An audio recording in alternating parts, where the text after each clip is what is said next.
Credit വേണമെന്നില്ല, credit എടുത്തോട്ടെ. കൊച്ചിനെ വളർത്തുന്ന ക്രെഡിറ്റ് ആരും എടുത്തോട്ടെ, നാടിന് ഗുണം കിട്ടട്ടെ. ക്രെഡിറ്റ് ഉമ്മൻചാണ്ടി പോലും ആഗ്രഹിച്ചു എന്ന് എനിക്ക് തോന്നുന്നില്ല. 2015 നവംബർ 1 വിഴിഞ്ഞം പോർട്ടിന്റെ തറക്കല്ലിട്ട ദിവസം ഡിസ്കഷൻ മാധ്യമങ്ങൾ വേറെയായിരുന്നു. അത് BDJs ആയിരുന്നു. അമ്മയുടെ വായിന്ന് വീണാൻ, അതുകൊണ്ട് സൂക്ഷിച്ച് സംസാരിച്ചാൽ മതി. ഇതിനുവേണ്ടി അമ്മയെ പിടിച്ചിരിക്കുന്നത് ഇപ്പോഴാണ് മനസ്സിലായി. ഞാൻ അമ്മയെ കട്ട് ചെയ്തേനെ. എനിക്ക് സൂക്ഷിക്കാനൊന്നുമില്ല. അമ്മയ്ക്ക് സൂക്ഷിക്കാനില്ല, എനിക്കുണ്ട്. എന്റെ പിതാവ് അദ്ദേഹത്തിന്റെ ഡെത്ത് ബെഡിൽ പോലും വി മുരളീധരനോടും ശ്രീ യൂസഫിലോടൊക്കെ പറഞ്ഞത് നിമിഷപ്രിയ എന്ന് പറയുന്ന ആ കുട്ടിയുടെ മോചനത്തെ പറ്റി. ഉമ്മൻചാണ്ടി എന്നും ഒരു ഇങ്ങനെ ചെയ്യും. ഇപ്പൊ കണ്ണാടി നോക്കത്തില്ല. ചാനോ കണ്ണാടി നോക്കും മുടി ചീകത്തില്ല. ചാണ്ടുവിനോട് പോലും ഞാൻ പറഞ്ഞിട്ടില്ല. എനിക്ക് അഭിമാനം തോന്നിയ ഒരു നിമിഷം പറയാൻ നേരം കിട്ടണ്ടേ. ഉമ്മൻചാണ്ടിയാണ്ട് 10 സെക്കൻഡെങ്കിലും സംസാരിക്കുന്നത്, അതും ഇല്ലല്ലോ. നിങ്ങളുടെ ഇന്റർവ്യൂ അതിന് കാരണം കുഞ്ഞിന്റെ ബോഡി കണ്ടപ്പോൾ ഒരു ഫിലിം സ്റ്റാർ കുഞ്ഞിനേട്ടൻ എന്തൊക്കെ മോശമായിട്ട് പറഞ്ഞു. തന്നോട് മോശമായിട്ട് പെരുമാറുന്നവരോട് പോലും നന്നായിട്ട് പെരുമാറുന്ന ഒരു സമീപനമായിരുന്നു അദ്ദേഹത്തിൻ്റെ. ഉമ്മൻചാണ്ടി എനിക്ക് താരതമ്യപ്പെടുത്താവുന്ന ഒരാളായിട്ട് തോന്നിയിരിക്കുന്നു. പന്നിൻ്റെ ഈസ് സോ സിമ്പിൾ. അദ്ദേഹത്തോട് പ്രത്യേകമായിട്ടൊരു ബഹുമാനമുണ്ട്. അദ്ദേഹം പ്രതിരോധിച്ചിട്ടുണ്ട്, അദ്ദേഹത്തിന്റെ രീതിയിൽ അദ്ദേഹം ശക്തമായി പ്രതിരോധിച്ചിട്ടുണ്ട്. അദ്ദേഹം തെറ്റ് ചെയ്തിട്ടില്ല, തെറ്റ് ചെയ്യാത്ത അദ്ദേഹത്തിന്റെ ഡിഫൻസ് ആയിരുന്നു. കാലം തെളിയിച്ചിരിക്കുന്നു സത്യമാണെന്നുള്ളത്. ഡിഫൻസ് ഇല്ലാതെ ഒരിക്കലും പോകത്തില്ല. ചിലപ്പം ഒഫൻസ് കൂടെ കാണും. ദൈവവിശ്വാസം എങ്ങനെയാണ്? ദൈവത്തിലല്ലേ വിശ്വാസമുള്ളൂ, ഒരാളുടെ വിശ്വാസം. ചാണ്ടി ഉമ്മനാണ് ചേരുന്നത്. നമസ്കാരം. നമസ്കാരം. മൂവി വേൾഡ് മീഡിയയിലേക്ക് സ്വാഗതം. എപ്പോഴും എന്നെ ചുറ്റുമുള്ളവർ അച്ഛനാവാനാണ്, അപ്പയാവാനാണ് പ്രതീക്ഷിക്കുന്നത് എന്നൊരു സ്റ്റേറ്റ്മെന്റ് പറഞ്ഞിരുന്നു അന്ന് വിജയിച്ചതിന് ശേഷം കൊടുത്ത അഭിമുഖത്തിൽ. ഇപ്പോഴും ആ പ്രതീക്ഷകളുടെ ഭാരം അനുഭവപ്പെടാറുണ്ടോ? സ്വാഭാവികമാണല്ലോ, അതിപ്പം നടക്കാത്തൊരു കാര്യം അത് ഞാൻ അന്നേ പറഞ്ഞിട്ടുണ്ട്. അതിനെങ്ങനെ ഓവർകം ചെയ്യുമെന്ന് എല്ലാ ദിവസം ആലോചിക്കുക, അങ്ങനെ എന്തെങ്കിലും ചെയ്യാറുണ്ടോ? അങ്ങനെ നമ്മളായിരിക്കുക എന്നുള്ളതേ ഉള്ളൂ. ഞാൻ എങ്ങനെയാണോ അങ്ങനെയാണ്, അതിന് മാറ്റമില്ല. ഒരു ദിവസം വരുന്നത് 350 കോടികളായിരുന്നു അന്ന്, ഏറെക്കുറെ. ഇച്ചിരി കുറഞ്ഞിട്ടുണ്ട്. എത്ര ഉണ്ടോ ഏകദേശം? ഇല്ല, എന്തായാലും അത്രയും വരുന്നില്ല. കാരണം ഇതിനകത്ത് കൂടുതൽ ആൾക്കാരും അപ്പം സഹായിച്ച പോലെ സഹായിക്കും എന്നുള്ള പ്രതീക്ഷയിലാണ്. പക്ഷെ നമുക്കതിനുള്ള ഒരു സാഹചര്യം ഇന്നില്ല.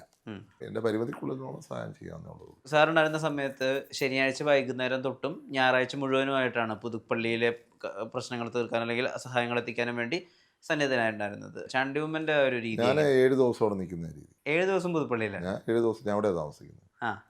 അസംബ്ലി ഉള്ളപ്പോഴേ ഞാനിവിടെ വരാറുള്ളൂ. പണ്ട് ഈ അച്ഛനുമായിട്ട് സഹായം ചോദിക്കാൻ വേണ്ടി നിൽക്കുന്ന നിരയുടെ കൂട്ടത്തിൽ പോയി നിൽക്കുകയും എന്ത് വേണമെന്ന് ചോദിച്ചപ്പോൾ എനിക്ക് എൻ്റെ അച്ഛനെ വേണം, എനിക്ക് എൻ്റെ അപ്പയാണ് വേണ്ടതെന്നുള്ളത് അവരോട് മറുപടി പറയുക, അപ്പോഴാണ് മകനാണെന്ന് തിരിച്ചറിയുകയൊക്കെ ചെയ്തിട്ടുണ്ട്. ഇപ്പോഴങ്ങനെ അദ്ദേഹത്തിനുണ്ടായിരുന്ന പോലെ ഒരു നീണ്ട നിര അവരുടെ പ്രശ്നങ്ങൾ കേൾക്കുക, അങ്ങനത്തെ സന്ദർഭം വീട്ടിൽ രാവിലെ ഉണ്ടോ?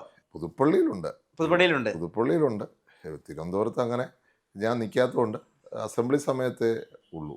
അതുകൊണ്ട് അങ്ങനെ ആൾക്കാരങ്ങനെ വരാറില്ല. അച്ഛനിൽ നിന്ന് എനിക്ക് മനസ്സിലായിട്ടുണ്ടായിരുന്ന ഒരു വ്യത്യാസം എന്ന് വെച്ചിട്ടുണ്ടെങ്കിൽ, ഇപ്പോൾ രാഷ്ട്രീയപരമായിട്ടൊക്കെ ഒരേ ദിശയിലാണെങ്കിൽ പോലും ഈ നർമ്മബോധമാണ്.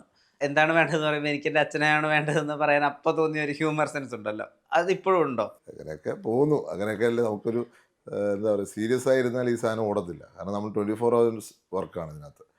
നമ്മൾ കൂടെയുള്ളവരടുത്തൊക്കെ തമാശ പറഞ്ഞ് തന്നെ മുന്നോട്ട് പോകുന്നത്. സജീവ രാഷ്ട്രീയത്തിലേക്ക് ഇറങ്ങുക, തിരഞ്ഞെടുപ്പ് രാഷ്ട്രീയത്തിൽ ഇറങ്ങുക, ഒട്ടും പ്ലാൻഡ് അല്ലാത്തൊരു സാഹചര്യത്തിലാണല്ലോ അത് വന്നിരുന്നത്. എപ്പോഴെങ്കിലും സജീവമായിട്ട് രാഷ്ട്രീയ പ്രവർത്തനം ചെയ്തുകൊണ്ടിരുന്ന സമയത്ത് ഇലക്ഷൻ നിൽക്കുന്ന, MLA ആവുന്ന, മന്ത്രിയാവുന്ന അങ്ങനെ ഒരു ഫേസ് സ്വപ്നത്തിലുണ്ടായിരുന്നോ? അല്ല, ഞാൻ ഇപ്പോൾ ഒരു ഇലക്ഷൻ പ്രതീക്ഷിച്ചിരുന്നതല്ല. അതെ, ഞാൻ പ്രതീക്ഷിക്കാതെ MLA ആയ ഒരാളാണ്. ഞാൻ MLA ആവണമെന്ന് അങ്ങനെ താല്പര്യപ്പെട്ടിരുന്നുമില്ല. നമുക്ക് ഏതെങ്കിലും അവസരം കിട്ടും എന്നുള്ളതല്ലാതെ ഇന്നതെന്ന് നമ്മൾ പ്രതീക്ഷിച്ചിട്ടില്ല. അവസരം എവിടെയായാലും കുഴപ്പമില്ല എന്നുള്ള തീരുമാനത്തിൽ വരും. നമ്മൾ പറയുമല്ലോ, ഒരാളുടെ അതേ ട്രേറ്റ്സ് തന്നെയാണ് അതിൻ്റെ പിന്മുറക്കാർക്കും കിട്ടുക എന്നുള്ളതിൻ്റെയൊക്കെ ഒരു തെളിവായിരുന്നു അന്ന് വിനായകന് ഞാനെതിരെ കേസ് കൊടുക്കുന്നില്ല എന്ന് പറഞ്ഞത്, അല്ലെങ്കിൽ അദ്ദേഹത്തിനോട് ക്ഷമിക്കുക എന്ന് പറഞ്ഞത്.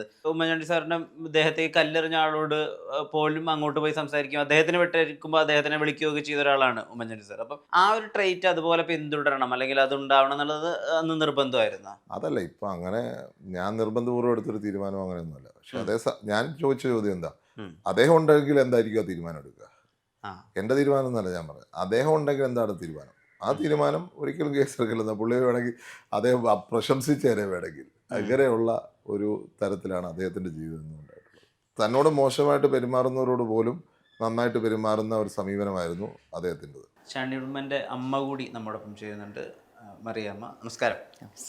ഞാൻ നേരത്തെ സംസാരിക്കുകയായിരുന്നു, എല്ലാവരും അപ്പയാണ് പ്രതീക്ഷിക്കുന്നത് മകനിൽ നിന്ന് പ്രവർത്തനത്തിൻ്റെ രീതിയിലൊക്കെ. അപ്പം ആ വിധത്തിലുള്ള ഒരു പ്രഷർ മകനിലേക്ക് വരുന്നതായിട്ട് ആ സമയം തൊട്ടിട്ട് ഇപ്പോൾ ഏകദേശം 1.5 വർഷം ആവുന്നു.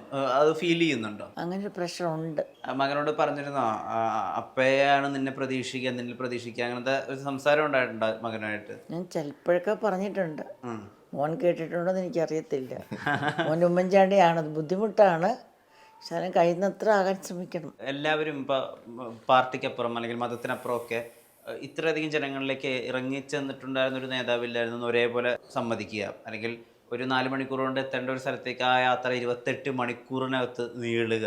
ആ ദിവസങ്ങൾ ശരിക്കും നിങ്ങളുടെ ഹൃദയത്തിലേക്ക് ഈ മനുഷ്യൻ്റെ ഒരു വലിപ്പം ഒന്നുകൂടി ചേർത്ത് വെച്ച ദിവസങ്ങളായിരുന്നു. അല്ല, തീർച്ചയായിട്ടും ഇത്രയും ആളുകൾ വരുമ്പോൾ അദ്ദേഹത്തിനോടുള്ള സ്നേഹം ചിലർ കരഞ്ഞുകൊണ്ട് ചിലർ ചിരിച്ചുകൊണ്ടാണ് സ്വീകരിച്ചത്. അപ്പോൾ എനിക്ക് പലപ്പോഴും അത്ഭുതം തോന്നി, എന്തുകൊണ്ടായിരിക്കും ഇവർ ചിരിക്കുന്നത്? കാരണം അവരുടെ മനസ്സിൽ മരിക്കുന്നില്ല. അപ്പോൾ അത് എന്നും നിലനിൽക്കുന്ന ഒരു വിഷ്വലായി അദ്ദേഹത്തിൻ്റെ മുഖം പതിഞ്ഞു നിൽക്കുന്നു എന്നുള്ളതാണ് അതിൻ്റെ ഇൻഡിക്കേഷൻ. അപ്പം അതുകൊണ്ട് അദ്ദേഹം മരിക്കാത്ത ഒരു വ്യക്തിയായിട്ട് ഈ സമൂഹത്തിൽ തുടരുന്നതാണ് ഇന്നും ആ കല്ലറയിൽ ആളുകൾ നിരന്തരമായി വരുന്നത്. ഈ ഉമ്മൻചാണ്ടി സാറിൻ്റെ ഒരു ട്രൈറ്റ് ആയിരുന്നു അദ്ദേഹം മുടി വെട്ടിയിരുന്നത്. പലപ്പോഴും മാം പറഞ്ഞപ്പോഴായിരുന്നു മുടി അങ്ങനെ ചെയ്യാറില്ലായിരുന്നു. അപ്പം മകനെ ഏറെക്കുറെ അതുപോലെയൊക്കെ തന്നെയാണ് മുടി വെച്ചിരിക്കുന്നത്. ഇത് ഇങ്ങനെ സംഭവിച്ചു വരുന്നതാണോ തലമുറ ശേഷം? അവിടെ തമ്മിൽ വ്യത്യാസമുണ്ടല്ലോ. ഉമ്മൻചാണ്ടിക്ക് മുടി വെട്ടിക്കൊടുത്തത് ഞാനായിരുന്നു, എനിക്ക് സ്ട്രോക്ക് വരുന്നത് വരെ. ഉമ്മൻചാണ്ടി എന്നും ഒരു ഇങ്ങനെ ചെയ്യും, ഒരു ചെയ്യും രാവിലെ കുളിച്ചേച്ച്. അപ്പം കണ്ണാടി നോക്കത്തില്ല, കുഞ്ഞൊരിക്കലും കണ്ണാടി നോക്കാറില്ല. ചാനോ കണ്ണാടി നോക്കും മുടി ചീകത്തില്ല. അതാണ് വ്യത്യാസം. എന്താണ് ആ മുടി ചീകലും ആയിട്ട് ഇത് ഒരുപാട് ആളുകൾ പല രീതിയിൽ വ്യാഖ്യാനിച്ചിട്ട് വരെ ഉണ്ട്. അതിപ്പോൾ ഞാൻ കൊച്ചിലോട്ട് അങ്ങനെയാണ്. ഇപ്പം അത് വ്യാഖ്യാനിച്ച് അവർ വ്യാഖ്യാനിച്ചോട്ടെ, എനിക്കിപ്പോൾ എന്ത് ചെയ്യാൻ പറ്റുമോ അക്കാര്യത്തിൽ. എൻ്റെ ഇഷ്ടമാണ്, ഞാൻ ചെയ്യാതിരിക്കുമോ, കൈവച്ച് ചെയ്യുമോ, അതൊക്കെ എൻ്റെ ഇഷ്ടമല്ലേ. അതിനകത്ത് വേറൊന്നും കൂടുതൽ വായിക്കേണ്ട കാര്യമില്ല. അന്ന് വിജയിച്ച സമയത്തും വിജയത്തിനോടനുബന്ധിച്ചിട്ടുള്ള കൊടുത്ത കാര്യങ്ങളിലൊക്കെ പേഴ്സണൽ സ്പേസിലേക്ക് മാധ്യമങ്ങൾ ഒരു ചോദ്യമായിട്ട് എത്തുമ്പോഴേക്കും അതിന് കൃത്യമായിട്ട് ഡിഫെൻഡ് ചെയ്യാറുണ്ടായിരുന്നു. അവരെ പാപ്പരാസികളെന്ന് പറഞ്ഞ് വിളിച്ച് അവരോട് എന്താണ് പറയേണ്ടത് കൃത്യമായി പറയുകയും ചെയ്തിട്ടുണ്ടായിരുന്നു. എവിടെയെങ്കിലും വെച്ച് അങ്ങനെ ഒരു മാർജിൻ മിസ്സാവുന്നത് പോലെ അന്ന് തോന്നിയിരുന്നോ? അല്ല, അതുകൊണ്ടാണ് ഇത്ര ദൂരത്തിരിക്കുന്നത് എൻ്റെ അടുത്ത്. ആ ഒരു ഡിഫൻസ് വരുമെന്ന് അല്ല, അങ്ങനെയില്ല. നമുക്കിപ്പോൾ നമ്മുടേതായ സ്പേസ് ഉണ്ടാവണം. അത് എൻ്റെ കുട്ടിക്കാലത്ത് എവിടെയോ ഒരു നഷ്ടമായതുപോലെ എനിക്ക് തോന്നുന്നുണ്ട്. കാരണം എൻ്റെ പിതാവിനെ അനാവശ്യമായി ഒത്തിരി വിവാദങ്ങൾ പെടുത്തി അന്ന് ഡിഫെൻഡ് ചെയ്യാതെ പോയതിൻ്റെ ഒരു കുറവ് ഞാൻ ശ്രദ്ധിച്ചു. അതുകൊണ്ടാണ് ഞാൻ ഡിഫെൻഡ് ചെയ്തത്. അദ്ദേഹത്തിന് ഇല്ലാത്ത മറ്റൊരു ക്വാളിറ്റി ആയിട്ട് എനിക്ക് തോന്നിയിട്ടില്ല ഈ നർമ്മബോധമാണ്. ഉമ്മൻചാണ്ടിക്കുള്ള എത്ര നർമ്മബോധം മോനില്ല. ഭയങ്കര സറ്ററിക്കലായിട്ട് ഭയങ്കര നർമ്മം പറയുന്നൊരു വ്യക്തിയായിരുന്നു. പക്ഷെ അത് ആർക്കും മനസ്സിലാകത്തില്ല. ഇങ്ങനെ മിണ്ടോതിരുന്ന് ഒരു കള്ളച്ചിരിയൊക്കെ ഫാമിലിക്കകത്ത് മാത്രമേ ഉള്ളൂ, അധികം പുറത്തങ്ങനെ. പുറത്ത് ഈ കൊലീഗ്സിനടുത്തൊക്കെ ചിലപ്പോൾ പറയാണ്ട്, പക്ഷെ പബ്ലിക്കായിട്ട് ഭയങ്കര സറ്ററിക്കലായിട്ട് പറയും. എന്നുവെച്ചാൽ ഈ ഉമ്മൻചാണ്ടിക്ക് വല്ലപ്പോഴും വരുന്നൊരു പിള്ളേരെ പിണക്കാൻ ഒട്ടും ഇഷ്ടമില്ല. പക്ഷെ പിള്ളേരെ ട്രെയിനിങ് കൊടുക്കുന്ന സമയത്ത് എസ് നോ എന്നും പറയണ്ടേ. ഉമ്മൻചാണ്ടിക്ക് ഈ പഠിക്കാതൊക്കെ ഒരു പഠിക്കണമെന്നുള്ള ഒരു സ്ട്രിക്റ്റായിട്ട് ഞാൻ വെച്ചിട്ടുണ്ട്. മാർക്ക് എനിക്ക് സ്ട്രിക്റ്റ് അല്ല, പല ഘടകങ്ങളെ ആശ്രയിച്ച് ചെയ്തിരിക്കും.